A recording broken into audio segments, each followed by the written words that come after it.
Hello, DaxTheAnimal again, with Chapter 1-3 in this RE4 Professional No Damage run. You can run forward at the start there and get an optional scene. The game's long enough, I opted to not show that. This chapter starts with some looting.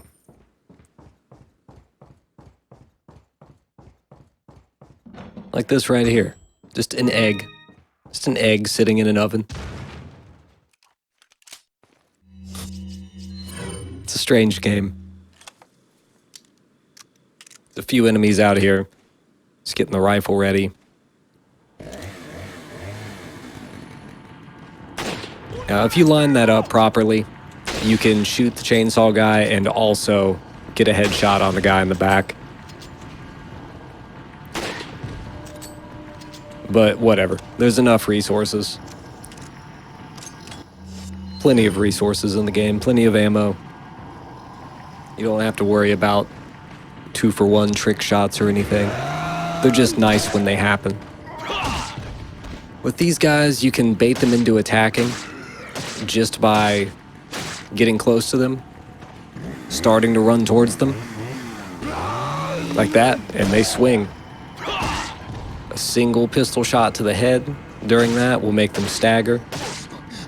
And you can walk up, hit square or X, kick them, and just do that over and over, knife them a few times on the ground. They have tons of health. You might want to use the shotgun or the rifle a few more times just to make that process go faster. That bird's nest right there always has a spinel in it. I wait for this guy to run so I can knock him over.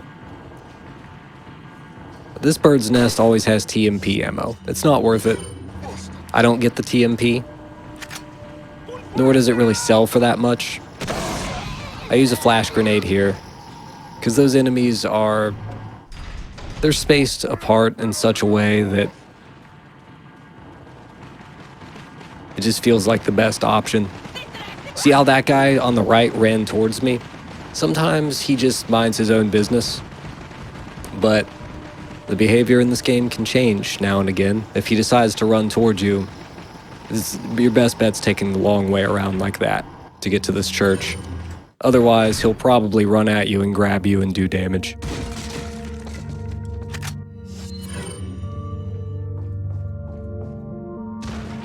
There's a spinel right here, not in this barrel, but right here. Make sure you don't run into that as it explodes. That will do damage, but you can run into the flame afterwards and you're all right.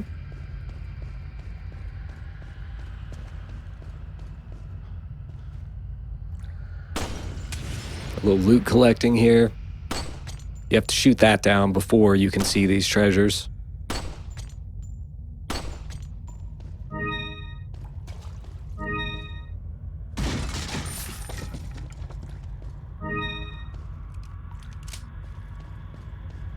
Merchant coming up again. Got a selection. Dude is everywhere. What are you selling? Is that old?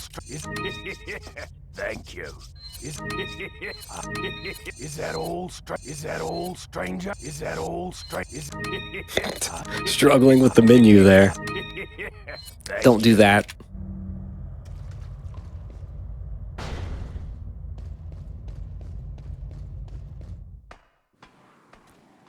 All right, immediately out this door, there's a bird's nest, and it always has a hand grenade in it. Very well hidden, and definitely worth getting. So remember earlier in chapter 1-1, I said there were 7 of those blue medallions in one area and 8 in another area? This is that other area. We're finally there. Around this church and across this bridge, we're going to get the rest of these.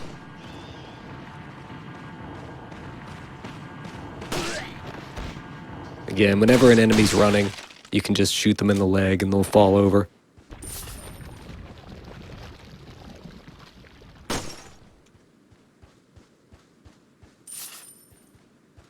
There's an optional puzzle coming up.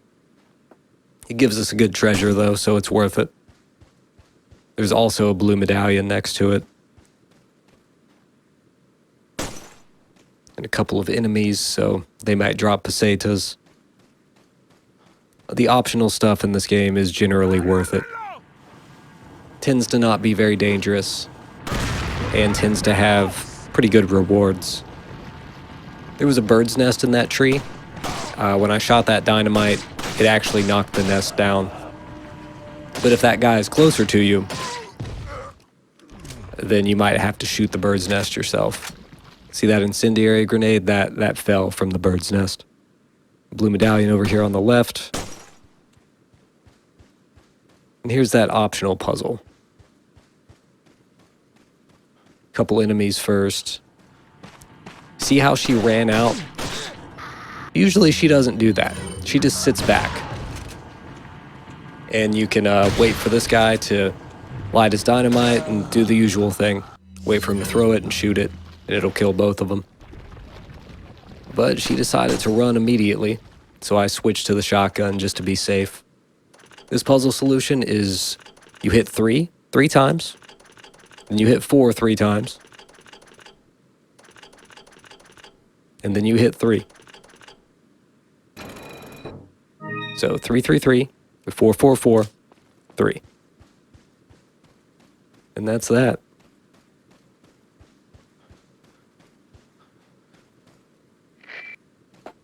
All the puzzles are very easy in this game once you have them memorized. The inputs come very quickly. These enemies, I just knock them off the bridge, shoot her and kick her off, and then shotgun these 2 guys off. Here's our first snake box. So, the snakes in this game. It's not RNG. They're only in set boxes. Set boxes and vases. And if you knife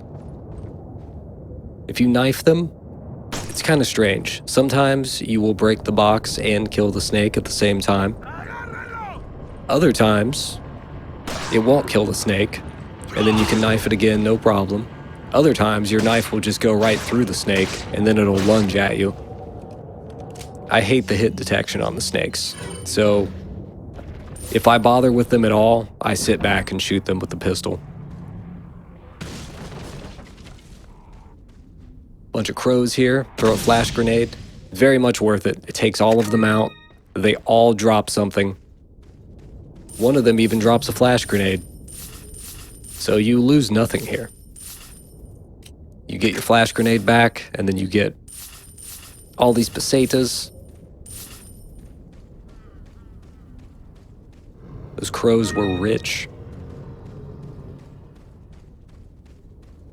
Some loot inside these shacks.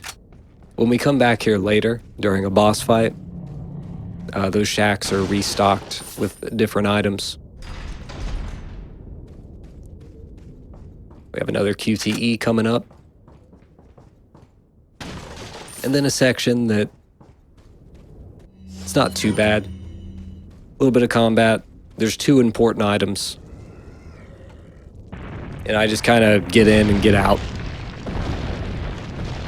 Right after this QTE, this is just like the boulder rolling from earlier. Same thing. Right after this, you can turn around. And there's a treasure. One of those things that's so easy to miss. But once you know it's there, it's worth getting every time.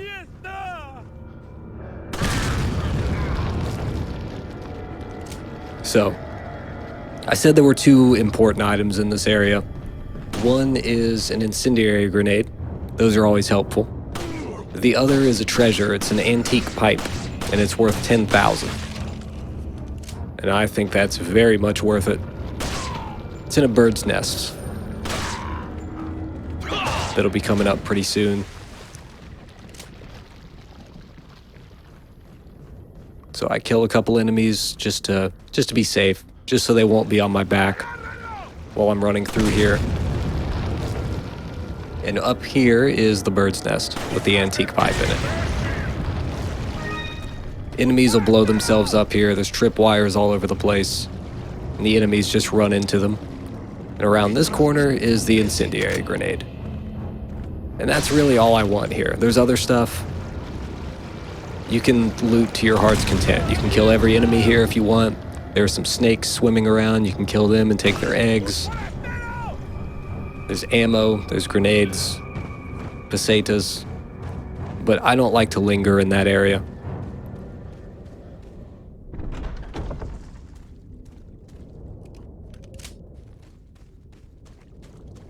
Now, up here on the left is a red herb, hidden in the grass. There's also a cutscene up here, but if you hug the left wall, you'll avoid the cutscene. Not that it's a big deal or anything, you can just skip it. But this game's so long, any little bit of time save, any kind of easy time save is worth it. Just for your sanity. Bird's nest there with the treasure. We're coming up on Del Lago. Easily one of my least favorite parts of the game. I don't like this fight at all. And I actually did a very poor job in this playthrough. I even thought about redoing it, but I feel like there's value in showing just how bad this boss fight can go. Because it shows that, you know, even if you mess up a lot, you can still pull through. You don't have to do it with too much speed or too much mechanical precision or anything. So after that first throw, I hold right to avoid those two piles of debris. Hold right that whole time, and now hold left on the way back. Just hold left the whole time, avoiding those logs.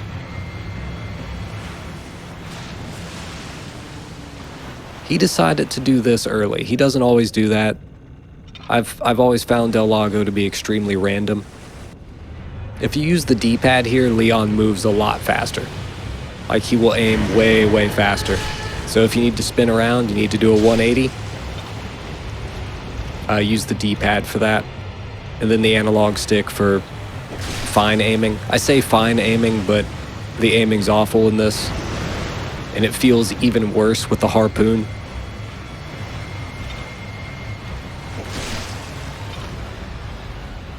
He's diving under very early. He's going over here by the logs instead of just... Sometimes he'll just swim through the middle. He'll swim through the middle of this area and stay above water for a while, and you can hit him with a few harpoons very easily. He's not behaving at all this time. This is showing you some pretty much worst case scenario stuff.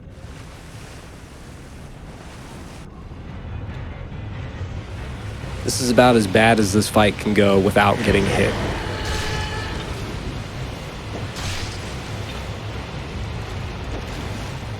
You can hit him at least 3 times when he's coming at you like that. You just have to be... You gotta line up your shots, line up your throws, rather. And be faster than me.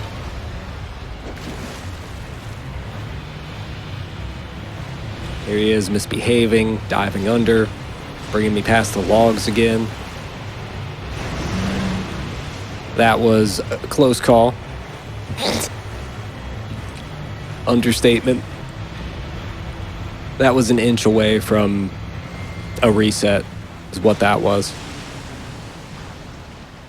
When you're approaching him and he's going to come up out of the water, generally holding hard right or hard left will save you, but not always. I've never been able to get this fight down to a science, unfortunately. Bad throw there. When he's in the distance, you want to aim high and then sort of move your aim down a little bit as he gets closer. It takes practice, and even after practice, it can go wrong so easily. Do a little QTE at the end there. Leon frantically chops his leg off. And that's the end of that chapter and the end of that awful boss fight. I'll see you in the next one.